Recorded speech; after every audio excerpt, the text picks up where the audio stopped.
going on, guys? Junior's Fishing Company with another large inline.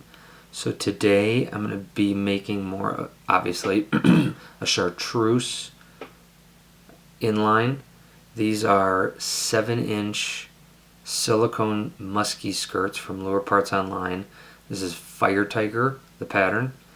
And I'm going to throw on some double blade Colorados, number 8s. So the first thing I'm going to do with these are number 6, size 6 Clevises, and it is more than enough to handle these blades. These are really good blades. I think they're just premium blades. I don't think they're a Regal finish, but they spin really, really well.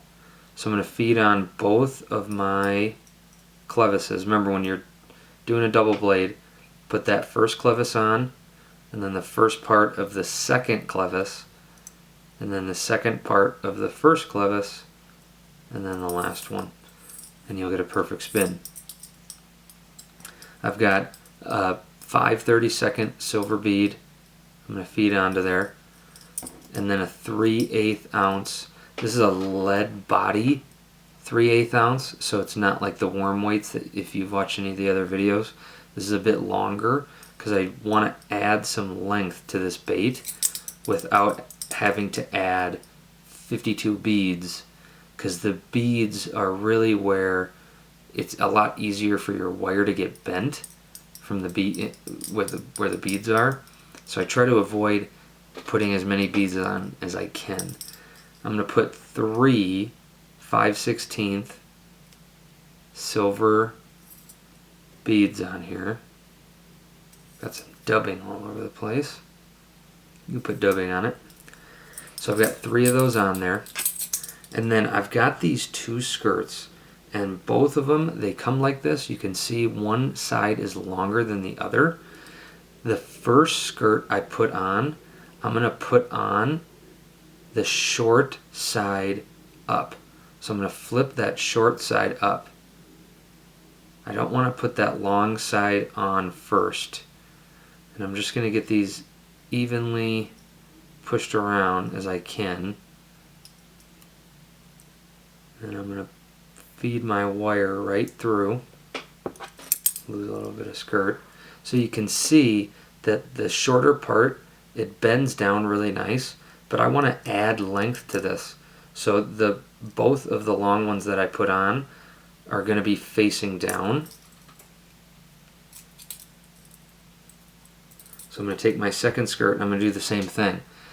Sometimes I'll go the longer side first, but if you want to add a little bit, it adds just a little bit more bulk to the skirt.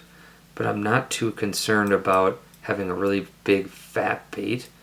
I kind of want some length, like a long, skinny, hungry fish that's struggling. I'm going to feed that second one on. And you can again see that I'm getting a lot of length out of this, and it's kind of in little stacks. You've got an end right here and an end right there, and then just a little bit at the bottom. So it adds like a little taper to the skirt, and that's intentional. So to add a little bit of weight to this, I'm going to put on a 1/4 ounce egg sinker. I really like a heavy inline to throw. You can throw them farther, and it's easier to fish it fast. If you're using a really light inline and you have bigger blades or double blades, sometimes you get lift in your bait, and I don't want that. So even if I'm fishing in 8 feet of water and I'm burning it, I want it to run straight. If I want it to go up, I want to be the one saying, you know, lift my rod tip up or do whatever. I don't want the bait deciding that on its own. So I add some extra weight to this to kind of balance it out a little bit. I'm going to get this wire bent, and I'll be back soon. Okay, so now when finishing off your inline, to make the other loop on the bottom, I'm going to show you the steps of how to do that. So when you make your inline, the loop that comes with it is going to be the top, and then you're going to bend out whatever you don't need.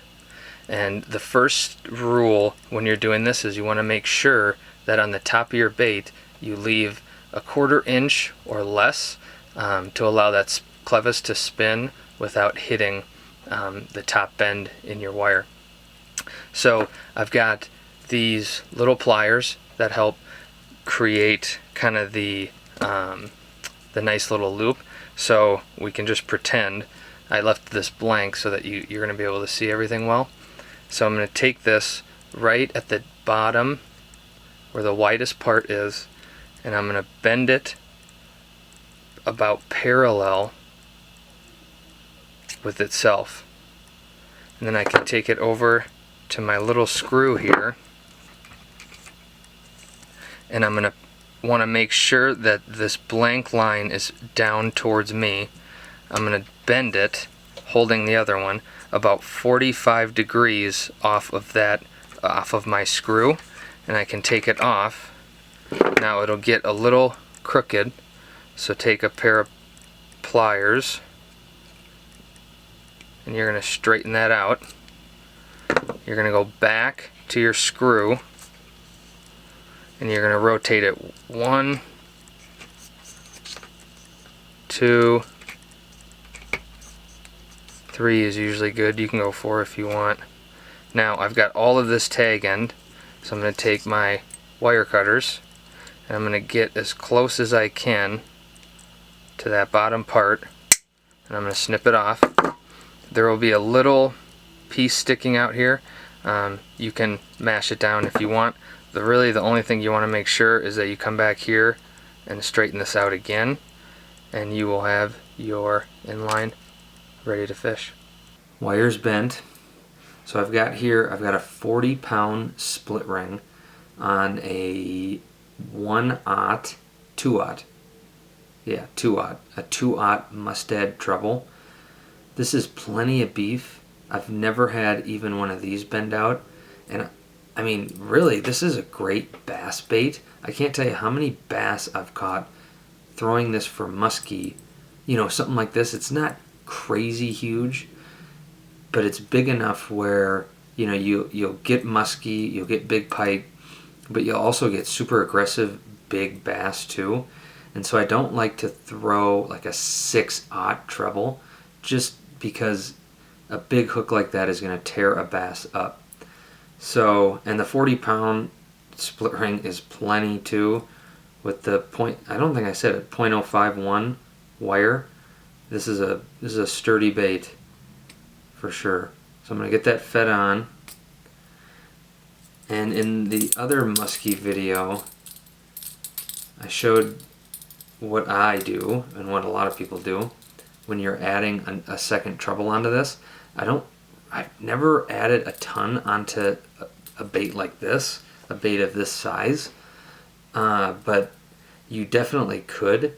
So you just add the 2 split rings and you would just put them right in between that second to last and that last bead. You just want to make sure that if you think you're ever going to do that, you want to add more room onto this, you want to make sure and have more room between your clevis and your looped end, because that will push it up, and if it's pushed up too much, your blades won't spin. So make sure, if you're making your own inlines, leave some extra room on these bigger inlines if you do add that second hook. Super bright, flashy, double Colorados, not quite 10s, they're 8s, big blades, nice big skirt for big fish. Junior's Fishing Company, juniorsfishing.com. See you in the next one.